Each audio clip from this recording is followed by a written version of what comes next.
Hello, welcome back to Konaseema అమ్మాయి Telugu vlogs. అందరూ ఎలా ఉన్నారండి? ఇది వచ్చే సండే వ్లాగ్. నేను సండే స్పెషల్గా మా హస్బెండ్ అయితే ఫిష్ తెచ్చారు. మా ఊరు స్టైల్లో, అంటే మా కోనసీమ జిల్లా వాళ్ళు, మా ఊర్లో వాళ్ళు మేము ఫిష్ పులుసు ఎలా అయితే చేసుకుంటామో మీకు చూపించబోతున్నాను. ఫస్ట్గా మనకు మెయిన్ ఇంగ్రీడియంట్ ఏంటంటే, ఫిష్లోకి మనం హోల్ గరం మసాలా వేసేస్తారు. చాలామంది చూశాను యూట్యూబ్స్లో అవిని. ఈ యొక్క హోల్ గరం మసాలా వేయడం వల్ల, అంటే దాల్చిన చెక్క, లవంగా అవన్నీ వేసేసి చేసేయడం వల్ల అది చికెన్ కర్రీ లాగో, ఫ్రాన్స్ కర్రీ లాగో, పీతల కర్రీ లాగో, లేకపోతే మటన్ కర్రీ ఆ టైప్ లాగా ఉంటుంది. కానీ ఫిష్ కర్రీకి మెయిన్ వచ్చి ఇంగ్రీడియంట్ ఏంటంటే ఏం వేయకూడదండి. నేను చెప్పినవి వేస్తే అచ్చం మా కోనసీమ వాళ్ళందరూ ఇలాగే వండుకుంటారు. మీరు కనుక నేను చెప్పినట్టు చేసి పెడితే మీ ఇంట్లో వాళ్ళకి చాలా బాగా తింటారు. ఎప్పుడూ ఇలాగే ప్రిపేర్ చేయమంటారు ఫిష్ కర్రీ అయితే. దీనికి వెల్లుల్లి ప్లస్ జీలకర్ర మాత్రమే వేసుకోవాలండి. ఇంక వేరే మసాలా ఏం వేసుకోకూడదు. చింతపండు, ఉప్పు, కారం, పసుపు అవే వేసుకోవాలి. కొంచెం కొత్తిమీర వేసుకోవాలి. కొత్తిమీర కూడా చాలా ఇంపార్టెంట్. కొత్తిమీర వల్ల దాని యొక్క ఫ్లేవర్ ఇంకా బాగా పెంచుతుంది అన్నమాట. దాని యొక్క రుచిని ఇంకా ఎన్హాన్స్ చేస్తుంది అన్నమాట. సో ఇక నేనైతే ఏం చేస్తున్నానంటే, ఫస్ట్ ఫిష్ పీసులు అయితే బాగా శుభ్రంగా కడిగేసుకున్నాను. ఒక 2-3 టైమ్స్ సాల్ట్ వేసి. దాని తర్వాత మ్యారినేట్ చేస్తున్నాను. పసుపు ప్లస్ కారం, ఉప్పు, కొంచెం ఆయిల్. మీకైతే ఆయిల్ అది స్కిప్ అయిపోయింది అనుకుంటా, కట్ అయిపోయింది ఆ యొక్క క్లిప్పు. సో అన్నీ వేసేసి బాగా కలిపెట్టేసి మీకు చూపిస్తాను.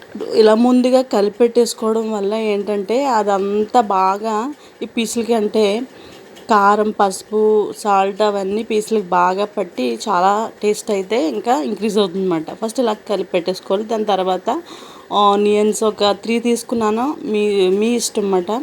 ఆనియన్స్ ప్లస్ ఒక 4 చిల్లీస్ తీసుకున్నాను. ఇంకా వేసుకుంటారు కొంతమంది, కారం ఎక్కువ తినేవాళ్ళు ఇంకా వేసుకోవచ్చు. ఒక 3-4 పీసెస్ చిల్లీస్ అయితే యాడ్ చేసుకోవచ్చు. ఇక్కడ నేను ఆనియన్స్, చిల్లీస్ బాగా ఫ్రై అయ్యే వరకు ఫ్రై చేస్తున్నాను. ఏ కర్రీకైనా సరే మన కర్రీ టేస్టీగా ఉండాలంటే ఫస్ట్ ఆనియన్స్ అయితే బాగా ఫ్రై చేసుకోవాలి. ఫ్రై అవ్వడం కోసం కొంచెం దీంట్లో సాల్ట్ కూడా వేసుకోవచ్చు. గమ్మున ఫ్రై అవుతాయి. బాగా ఫ్రై చేస్తాను అనమాట. ఈ యొక్క రెసిపీ అయితే నేను మా అత్తయ్య గారి దగ్గర నుంచి చూసి నేర్చుకుని చేస్తున్నాను. మా అమ్మగారు ఇలాగే చేస్తారు, కానీ మా అమ్మగారు చేపల కూర తినరు. సో దాన్ని బట్టి పర్ఫెక్ట్ అయితే అంత రాదన్నమాట. వేరే కర్రీస్ అయితే ఇంక మా అమ్మగారిని మించిన వాళ్ళు ఉండరని నేను అనుకుంటాను. మటన్ కానీ, చికెన్ కానీ, ప్రాన్ కానీ, క్రాబ్స్ కానీ. కానీ ఈ ఫిష్ కర్రీ వచ్చేటప్పటికి మా అమ్మగారు అస్సలు టేస్టే చేయలేదు. మా అమ్మగారు వాళ్ళ ఊరు వచ్చి గోదావరి పక్కనే ఉంటుంది. అయినా సరే ఈ చేపలు ఏంటో చిన్నప్పటి నుంచి అలవాటు లేదు మా అమ్మగారికి. సో అందుకని మా అత్తయ్య గారు అయితే చాలా బాగా చేస్తారు. చాలా అంటే చాలా బాగా చేస్తారు. ఎక్సలెంట్ మాట ఈ కర్రీలో. ఏ మాటకి ఆ మాట చెప్పుకోవాలి. చాలా అంటే చాలా బాగా చేస్తారు ఈ ఫిష్ కర్రీ. సో ఆవిడ దగ్గర నుంచి నేను నేర్చుకున్నాను. ఈసారి ఎప్పుడైనా ఆవిడ వండుతున్నప్పుడు షూట్ చేసి మీకైతే నెక్స్ట్ టైం ఎప్పుడైనా షేర్ చేస్తాను. ఆవిడ దగ్గర నేర్చుకున్నాను. ఆనియన్స్ అన్నీ ఫ్రై అయిపోయిన తర్వాత ఈ యొక్క మనం మ్యారినేట్ చేసుకున్న ఫిష్ పీసులు ఏవైతే ఉన్నాయో అవి వేసుకోవాలి. ఈ ఫిష్ కర్రీ వండడానికి మనకి పెద్ద బాండీ కావాలి. మా లాంగ్వేజ్లో, అంటే మా కోనసీమ లాంగ్వేజ్లో దీన్ని దాకా అంటారు. సో పెద్ద దాకా అయితే తీసుకోవాలండి. పీసులన్నీ సరిసమానంగా సరిపడగానే. ఎందుకంటే చిన్నది తీసుకుంటే ఒకదాని మీద ఒకటి ఉండడం వల్ల మనం తిప్పేటప్పుడు, వేసుకునేటప్పుడు ఏం చేసినా ఆ పీసులు అయితే బ్రేక్ అవ్వకుండా ఉంటాయి. కాబట్టి పెద్దది తీసుకోవాలి. పెద్ద దాకా పెద్ద పాత్ర అయితే తీసుకున్నాను నేను ఇక్కడ. సో ఇంకోటి పులుసు వేస్తాను, అది ఉడుకుతుంది. అది బాగా చింతపండు పులుసు మాత్రమే వేయాలి, వాటర్ వేయకూడదండి. ఫిష్ వేసి అటు ఇటు వేగిపోయిన తర్వాత అప్పుడు చింతపండు పులుసు వేసుకోవాలి. అది వేసుకుని మూత పెట్టేసుకుని దాన్ని అలాగే మీడియం ఫ్లేమ్లో పెట్టుకుని బాగా బాయిల్ చేయాలన్నమాట. అప్పుడు నేను ఈ లోపు, అది బాయిల్ అయ్యే లోపు నేను ఇక్కడ బయటకు వచ్చి, దీన్ని చందకాయలు అంటారు. దీంట్లో నేను వెల్లుల్లి ప్లస్ జీలకర్ర అది కూడా దానికి సరిపడగా నూరుకుని వేసుకుంటాను. మీకు ఆల్రెడీ అంతకుముందు వ్లాగ్లో చెప్పాను కదా, ఏదైనా సరే నేను మసాలా నూరు వేసుకుంటాం అప్పటికప్పుడు. ఎందుకంటే మేము ఈ టేస్ట్‌కి బాగా అలవాటు పడ్డాం చిన్నప్పటి నుంచి కూడా. మా అమ్మగారోళ్ళు, మా అత్తగారోళ్ళు ఎవరైనా సరే మా సైడోళ్ళు మ్యాక్సిమం అందరూ ఇలాగే నూరుకుని ఫ్రెష్‌గా వేసుకుంటారు. ఏది కూడా స్టాక్ పెట్టుకోరు. ఈ నూరుకోవడం మిక్సీలో వేసుకుంటాం కన్నా ఇలా చందకాయలో నూరుకుని వేసుకోవడం చాలా టేస్టీగా ఉంటది. చాలా బావుంటది. అందుకని నూరుకుని వేసుకుంటాం. ఆహ్, చూడండి ఇక్కడ నూరడం అయితే అయిపోతుంది. అయిపోయిన తర్వాత దీన్ని తీసుకువెళ్ళి అదేదైతే బాగా చింతపండు పులుసులో బాగా ఉడికిపోయిందో దాంట్లో ఈ మసాలా అయితే వేసేస్తాను. ఇంకొక 10-15 మినిట్స్లో దింపుతాం అనగా వేయాలి మసాలా. అంతకన్నా ముందు మనం ఏం చేయాలంటే మనకి ఆ ఉప్పు, పులుపు, కారం అన్నీ సరిపోయినాయి లేదో టేస్ట్ చూసుకుని మీకు కావాలితే మళ్ళీ చింతపండు వేసుకోవచ్చు, సాల్ట్ వేసుకోవచ్చు, కారం కూడా వేసుకోవచ్చు. టేస్ట్ చేసుకుంటూ వండుకోవాలి ఏదైనా సరే. లేకపోతే ఏది తక్కువైనా ఏది ఎక్కువైనా కర్రీ మొత్తం అట్టర్ ఫ్లాప్ అయిపోతుంది. సో అందుకని నేను ఇక్కడ టేస్ట్ చేసుకుని అన్నీ సమానంగా ఉన్నాయి మసాలా వేస్తాను. అది ఒక 10-15 మినిట్స్ బాయిల్ అయిపోయిన తర్వాత ఇంక దింపేస్తాను. ఒక 5 మినిట్స్లో అనగా కొత్తిమీర మస్ట్ అండ్ షుడ్. ఒకవేళ కొత్తిమీర కనుక మీకు లేకపోతే ఒక 2-3 రెబ్బలు కరివేపాకు వేసుకోవచ్చు, అదేం కాదు. కానీ కొత్తిమీర అయితే చాలా మంచి ఫ్లేవర్ ఇస్తుంది చేపల కూరకు మాత్రం. మా హస్బెండ్ చేపలు తెచ్చారంటే కంపల్సరీ కొత్తిమీర మాత్రం తేకుండా ఉండరు. సో అక్కడ కర్రీ అయితే కంప్లీట్ అయిపోయింది. ఇక్కడ మా గోల్డ్ తల్లిని సండే స్కూల్కి పంపడానికి రెడీ చేశాను. తను కొంచెం మారం చేస్తుంది అన్నమాట, నన్ను ఆట పట్టిస్తుంది. వెళ్తానని కొంతసేపు వెళ్ళడానికి కొంతసేపు అలా పైకి మెట్లెక్కి దిగి మళ్ళీ ఎక్కి దిగి అలా వస్తూ ఉంటుంది నా దగ్గరికి. ఎలా అయితే నేను బుజ్జగించేసి తనకి తన చిన్న బైబిల్ ఇచ్చేసి తనకి సండే స్కూల్కి కానుక కూడా ఇచ్చేసానండి. అవి పట్టుకుని వెళ్తుంది. మళ్ళీ ఇక్కడ మారం చేస్తుంది అన్నమాట. ఏం లేదు, నన్ను జస్ట్ ఆట పట్టిస్తుంది. కానీ అట్ ద ఎండ్ తను మాత్రం అమ్మ నాన్న చెప్పిన మాట వింటుంది, వెళ్తుంది. ఇంచక్క గుడ్ గర్ల్ మా గోల్డ్ తల్లి. కేర్ తీసుకుని వెళ్తుంది. మాకు చర్చ్ వచ్చి జస్ట్ పక్క స్ట్రీట్లోనే.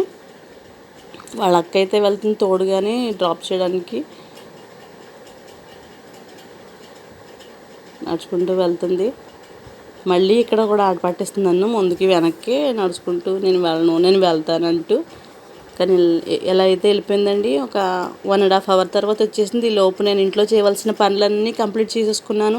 ఈరోజు ఫస్ట్ సండే కాబట్టి మాకు కమ్యూనియన్ ఇస్తారు కాబట్టి నేను వైట్ డ్రెస్ వేసుకున్నాను. మ్యాక్సిమం చర్చ్లో అందరూ వైట్ డ్రెస్ వేసుకుంటారు. మ్యాండేటరీ అయితే కాదు కానీ మ్యాక్సిమం వైట్ వేసుకుంటారు. నేను సర్వీస్ అయితే ఏమీ తీయలేదు ఎక్కువ. ఈరోజు ఫస్ట్ సండే కాబట్టి ఎక్కువ వస్తారు జనం. సో అందుకని నేను తీయలేదు, ఖాళీ కూడా లేదు. సో అయిపోయేటప్పుడు తీస్తున్నాను ఇక్కడ నేను కూర్చుని. ఇక్కడ ఏంటి ఇలా తీస్తుందని చెప్పి చర్చిలో వాళ్ళు చూస్తున్నారు. ఎందుకంటే ఈ మధ్య కదండి నేను స్టార్ట్ చేసింది ఛానల్. ఇక్కడ భద్రావతి గారు అని ఒక ఆవిడ వస్తారండి, మళ్ళీ బ్యాక్కి ఆవిడ చూస్తున్నారు. ఆవిడ ఈ వీడియో తీస్తున్నావా అని చెప్పి మళ్ళీ వస్తారన్నమాట నా దగ్గరికి నన్ను తీయమ్మని. ఇక్కడ చర్చ్ అయిపోయింది కదండి. యవ్వనస్తులు ఉంటారు కదా యూత్, వాళ్ళు ఇంకోటి ఆంటీ వస్తున్నారు, వచ్చి హాయ్ చెప్తున్నారు నన్ను తీయమ్మా అని చెప్పి.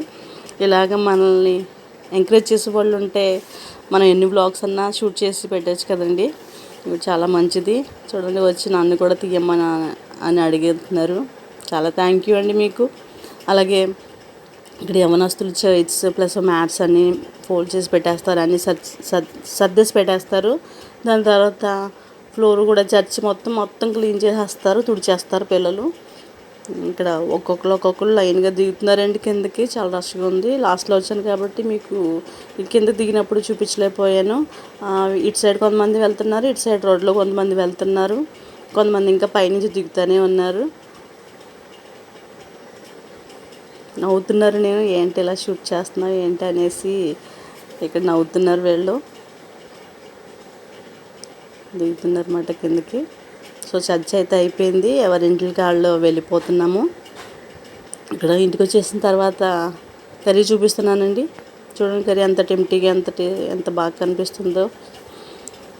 ఇక్కడ మా గోల్డ్ తల్లికి పొట్ట పీస్ అయితే వేస్తున్నాను. గోల్డ్ అమ్మ నేను పెట్టుకుంటున్నాము, పెద్దమ్మాయి తర్వాత తింటానని చెప్పింది. ఇప్పటికే 1:30 అలా అయిపోయింది టైము.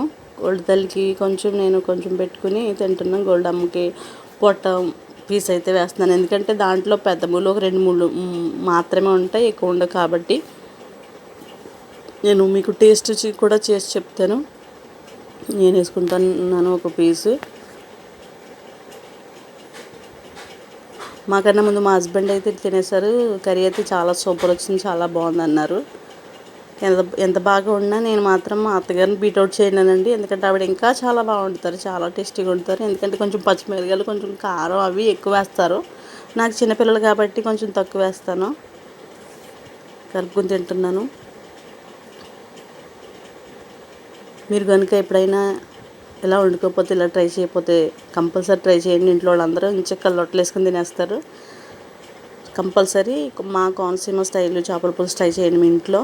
చాలామంది వ్లాగ్స్ చూస్తున్నారు కానీ దయచేసి సబ్స్క్రైబ్ మాత్రం చేసుకోవట్లేదండి. ప్లీజ్ అండి, సబ్స్క్రైబ్ చేసుకుని నన్ను సపోర్ట్ చేసిన వారు అవుతారు. అలాగే లైక్ కూడా చేయండి.